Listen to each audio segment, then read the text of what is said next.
자, 이 대통령이 쿠팡에 대해서 직접 그거 뭔 팡인가 그거 안 되겠던데? 라고 경고를 하셨습니다.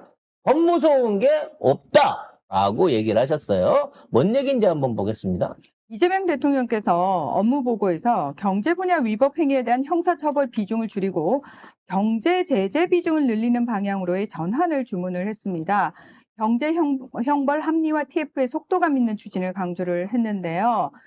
자, 최근에 무슨 팡 등에서 규정을 어겨도 처벌을 두려워하지 않는 것 같다. 무서운 게 없는가 봐요. 라고 직접적으로 대통령이 이야기를 하실 정도면 사실 실무진에서 일을 제대로 못하고 있는 거잖아요.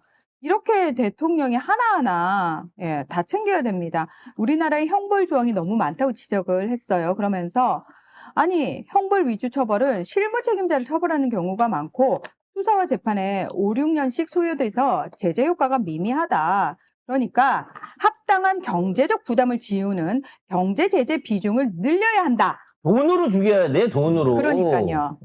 대통령이 말씀하셨어요. 이것도 결과적으로 경제적 이익을 얻어놓고 형법상으로 몇 년 살고 나오든가 바지 내세워갖고 그걸로 끝내려고 하는데 아니면 뿌리 자르기 하거나. 돈부터 제대로 받아내라. 아니 그러니까 우리나라에서 사기 쳐가지고 이 새끼들 그 꼴랑 몇 년 살고 나오면은 그 사기친 돈 가지고 평생을 호의호식 하잖아요. 이것도 잘못됐다는 거예요. 경제사범이라고 이렇게 봐주잖아요. 그러니까 이런 부분에 대해서 지금 가진금 1조 3천 빨리 때리라는 얘기야. 왜 안 때리고 있냐는 거야. 위법을 했는데.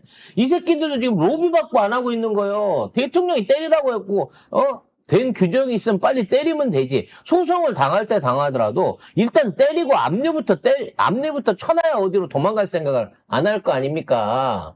이런 내용들이 업무 보고에서 장관들이나 해당 당사자들하고 얘기되고 있는 부분이 지금 생중계가 되고 있어요. 국민들이 보안이라든지 꼭 감춰야 될 기밀 사항이 아닌 부분은 100% 공개해라 그래갖고 대놓고 대통령이 질책하고 질의하고 물어보면서 왜 이 부분이 제대로 안 되고 있느냐를 시원시원하게 얘기하고 국민이 보고 있습니다. 전 진짜 기획재정부 관련해가지고 보는데 대통령께서 아주 세게 얘기하셨어요. 그 쓸만한 땅들은 다 팔아먹었죠? 아직 남았습니까? 이렇게 아주 그냥 대놓고 말씀을 저희가 다 속 시원했다니까요. 예. 그리고 국세청 관련해갖고도 체납 관리 더 강화해라.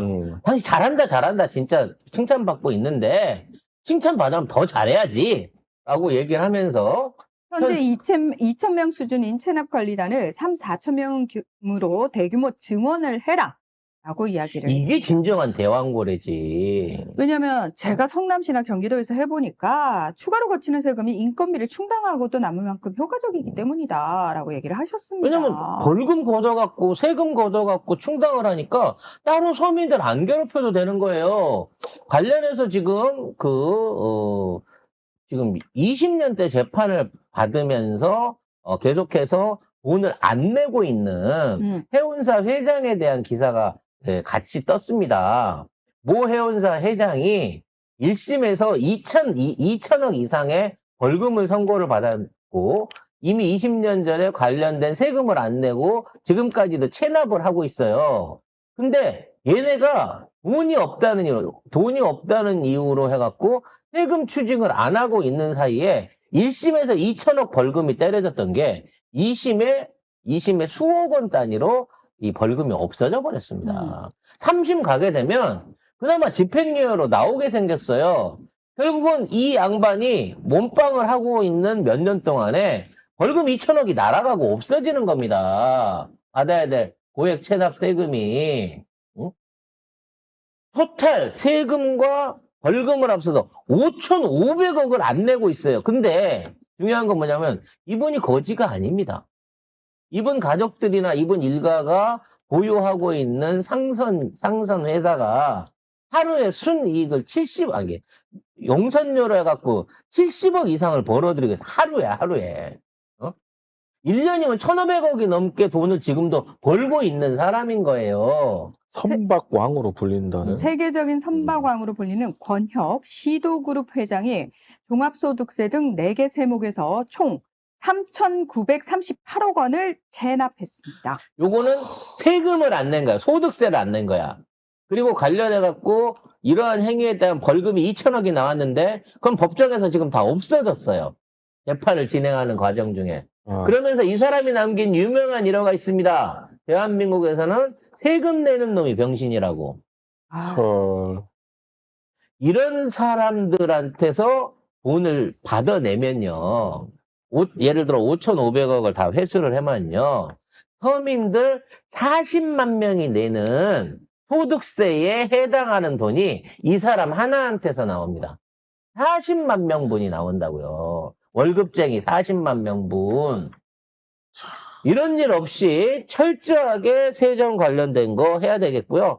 특히나 가짜 뉴스 같은 거 하고 선동적인 얘기나 가짜 뉴스로 돈 벌어먹는 유튜버라든지 뭐 이런 악성 우익 유튜버들, 코인팔이 하는 유튜버들에 관해서 철저한 세무조사 들어가라라는 얘기도 있었습니다. 저희 추가로 말씀하셨어요. 저희는 홈쇼핑이에요, 여러분. 저희는 후원 안 받잖아요. 여러분들이 갈비랑 갈비찜을 사주시기 때문에 저희가 운영되고 있는 거 아니겠습니까? 기쁜 마음으로, 당당한 마음으로 사서 드세요. 송작가TV 도우시고 여러분 가정에도 경제적, 건강의 이득이 따라갈 것이라고 보여집니다. 추가로 지금 뭐 이문정 동부지검장이나 박혜론 경장 얘기를 떠난 상황에서 관세청장한테 마약 단속을 못한다라는 부분에서 강하게 질책을 했습니다. 이건 뭐냐면 우편으로 들어오는 물량들이 있어요. 해외 직구나 뭐 이런 걸로 들어오는 우편 물량들 안에 마약이 섞여 있거나 또는 일부 이런 제품들이 관리가 안 돼서 통관돼서 유통되는 사례에 대한 문제를 지적을 했는데 인력이 없고 돈이 없어서 못한다고 대답을 했나 봅니다. 그래서 말이 안 된다고 했죠, 대통령이.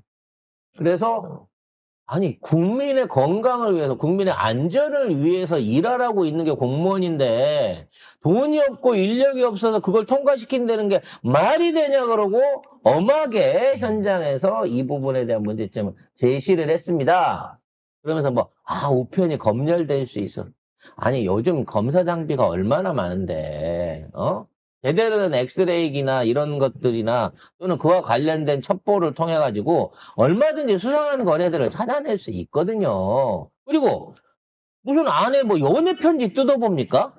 안에 있는 화물이라든지 안에 있는 물품이 표시된 물건과 다른 물품이 들어오게 된 거는 당연히 법적으로 검색할 수 있는 권한이 있어요, 정부는. 세관은 그런 걸 갖고 있기 때문에 세관인 겁니다. 그러니까 밀수품도 잡아내고 밀수범도 처벌하는 거지. 아니, 그 인권 생각하면 어떻게 잡겠어요, 그거를. 근데 돈이 없어서 못한다 그랬어요. 성의가 없어서 못한다고 해야지. 이 새끼도 얼마 못 갈 것으로 생각됩니다. 왜 이렇게 답답해. 게다가 대통령께서 아니 내가 몇 달 전에 이미 그 부분과 관련된 지시를 했는데 아직도 고민을 하고 있으면 어떡하냐고. 잘라야죠. 잘라야 돼. 네. 일 못하면 잘라야 돼. 그리고 이 정도까지 드러났으면 이제 사표를 안 써도 당연히 조직 개편이 들어가야 된다고 봐집니다. 이 새끼가 혹시 세관원들 빼돌리고 마약 사건 숨기기 위해서 안 그만두고 계속 버티고 있었던 건 아니었을까요? 대통령이 그걸 알고 콕 집어가지고 얘를 이게 이 공개적인 자리에서 한번 문제 제기를 하신 게 아닌가라는 생각도 해봅니다. 아무튼 요즘 이매진 TV 너무 좋고요. 대통령 생방으로 직접 볼 수 있고 국민이 국정이 돌아가고 있는 일정을 대통령 옆에서 같이 지켜볼 수 있다고 하는 게 마치 임금님 옆에서 같이 인턴으로 국정 돌아가는 거를 배우고 있는 듯한 그런 느낌입니다. 이 방송 오래 들으면 우리도 혹시 나중에 이재명 대통령처럼 정치하고 행정할 수 있게 되지 않을까요? 아니요. 아닌가요? 네. 우리 안 됩니다. 아무튼 열심히 일해주시는 대통령 다시 한번 감사드리고 그 대통령의 능력과 비전에 따라가지 못하는 공무원들 빨리빨리 자리 던지고 고향으로 돌아가서 숨겨놓은 비리 자금들로 떵떵거리고 먹고 사시기 바라겠습니다. 뭘 좀 써줘야 세무조사관들이 가갖고 아니, 그걸 그리고 발굴할 거 아니야. 난 너무 웃긴 게 대통령이 이런 식으로 꼼꼼하게 따지는 걸 몰라? 이제 알 때도 됐잖아. 그럼 내가 만약에 공무원이면 진짜 똥줄이 타도록 미친 듯이 하나부터 열까지 대통령이 뭐 지시했다 그러면 이거 분명히 다음번에 확인하실 텐데. 그러면 저 같으면 난리를 쳐가지고 야 이거 대통령 지시 내용 이거 반드시 확인하신다. 어떻게든 해야 된다라고 저 같으면 그럴 것 같아요. 왜냐면 김건희한테 하듯이 좀 하라고 이씨 우리 대통령한테도. 아니 그게 몇 달 전에 지시를 했는데 아직도 대답조차도 우물쭈물 그러니까. 우물쭈물 하고 있으면은 대통령의 스타일을 모르는 것도 아니고 왜 일을 그래서 저는 그냥 그런 거 나는 도저히 이재명 대통령의 그 스타일을 못 맞추고 내 역량이 안 돼. 그러면 저는 나가야지. 본인을 위해서라도 본인의 건강을 위해서라도 그냥 깔끔하게 빨리 물러나는 게 맞다라고 생각을 합니다.